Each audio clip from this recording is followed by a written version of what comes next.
Sometimes the people you trust the most are the ones who bury the knife the deepest. For years, I thought I had the perfect marriage. We had the picture-perfect suburban life in Texas.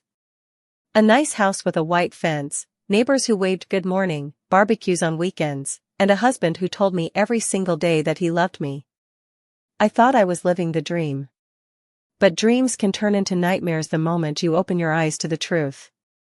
And what I discovered about my husband not only shattered my heart but also lit a fire inside me that he would never be able to put out. This isn't just a story about betrayal. This is a story about how a secret can destroy a marriage, and how revenge can destroy the man who thought he could get away with it. My name is Emily.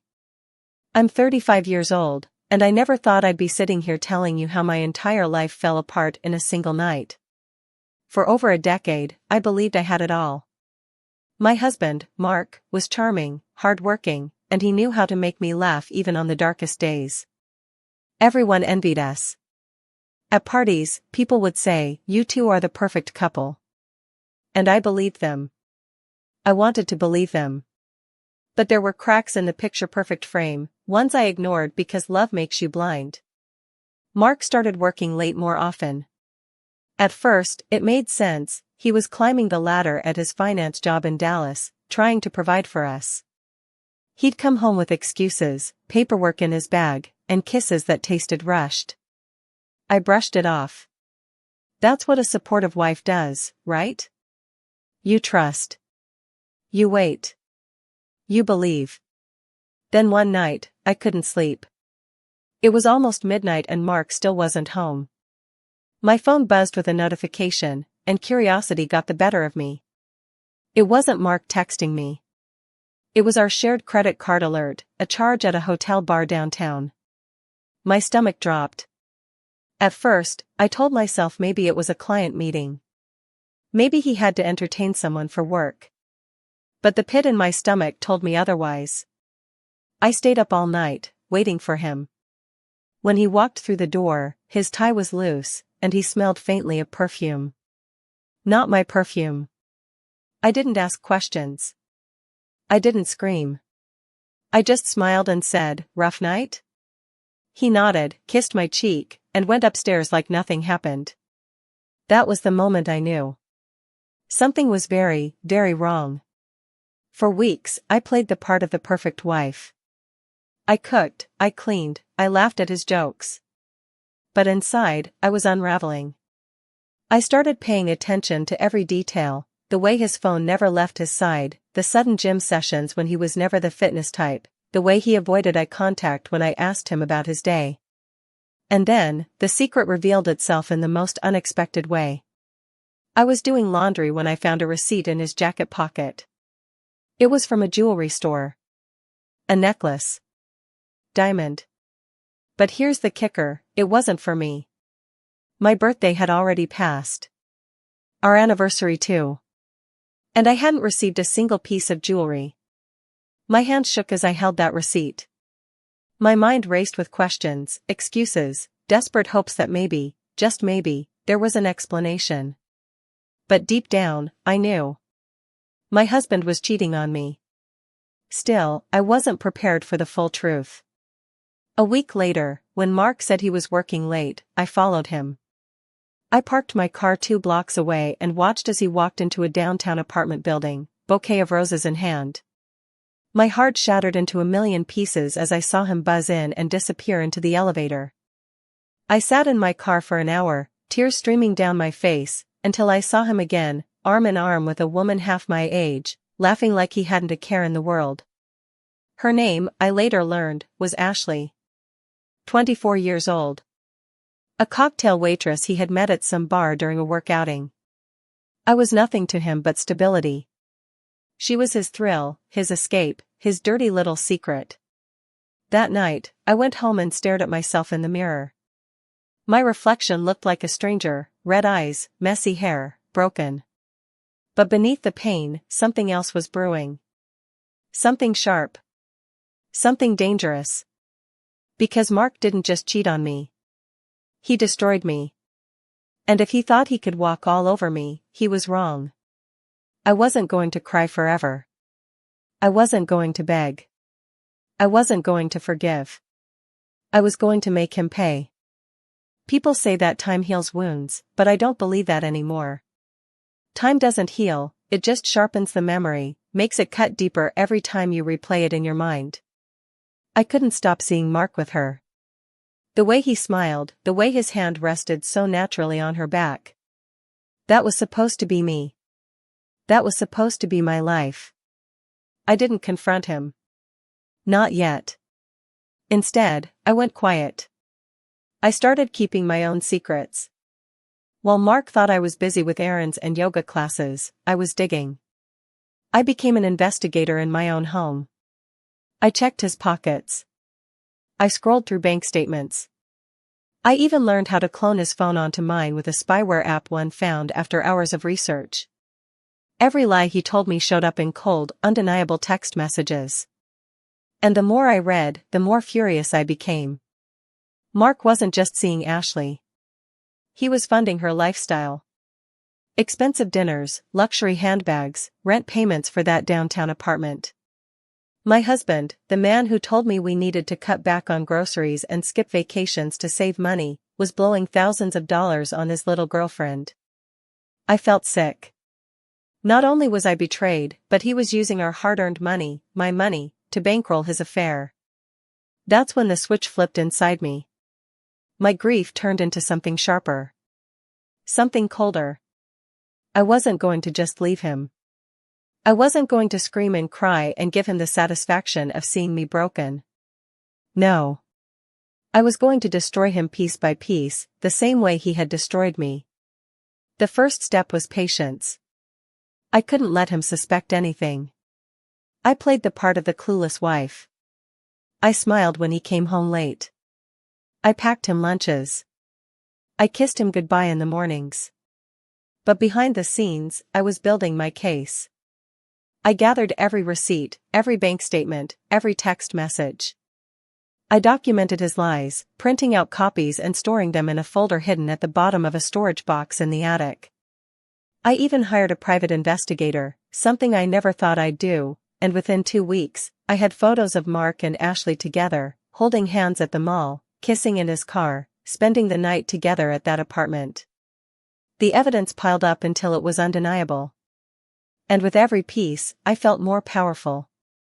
But evidence alone wasn't enough. I didn't want to just expose him.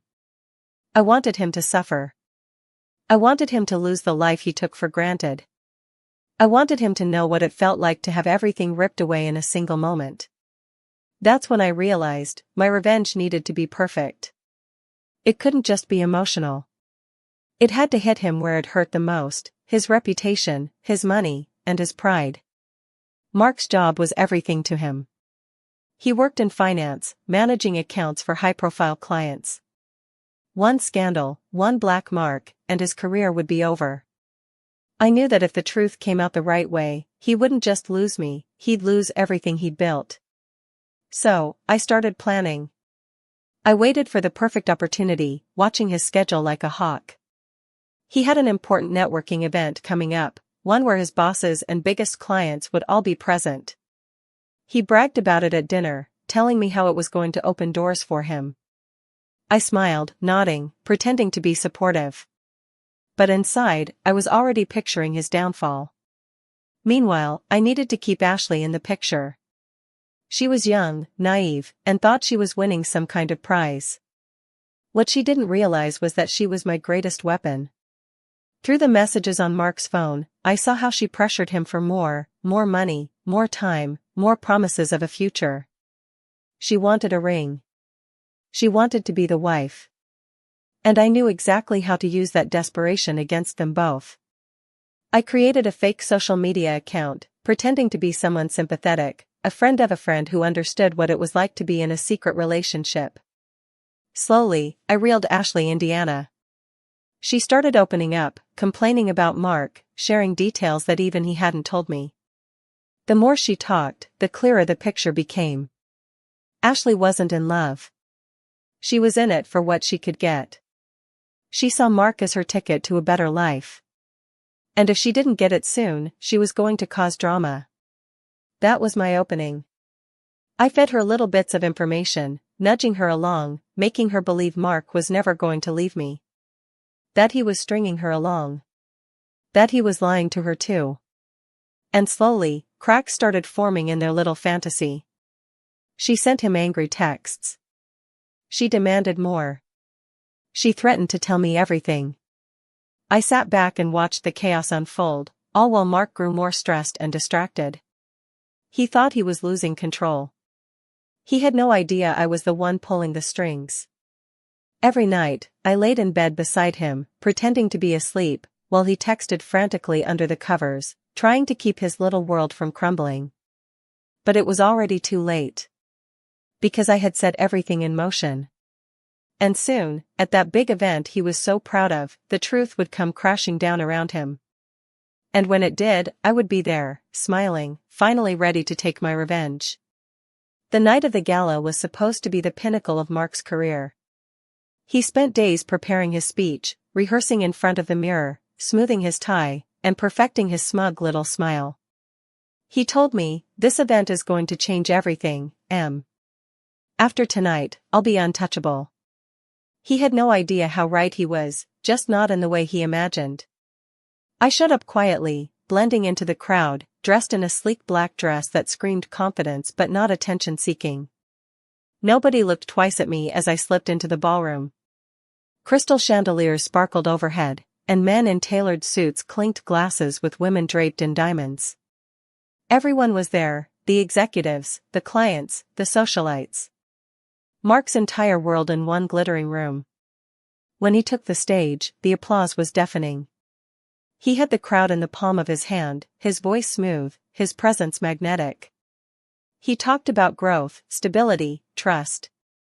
Words that dripped like poison from his mouth, because I knew every one of them was a lie.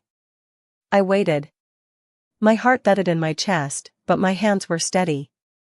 Revenge doesn't come from rage, it comes from control. Then, just as the applause died down, I stood. My heels clicked against the marble floor as I walked toward the stage.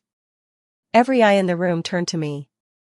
Mark's smile faltered, confusion flashing in his eyes. "Emily," he said, the microphone amplifying his uncertainty.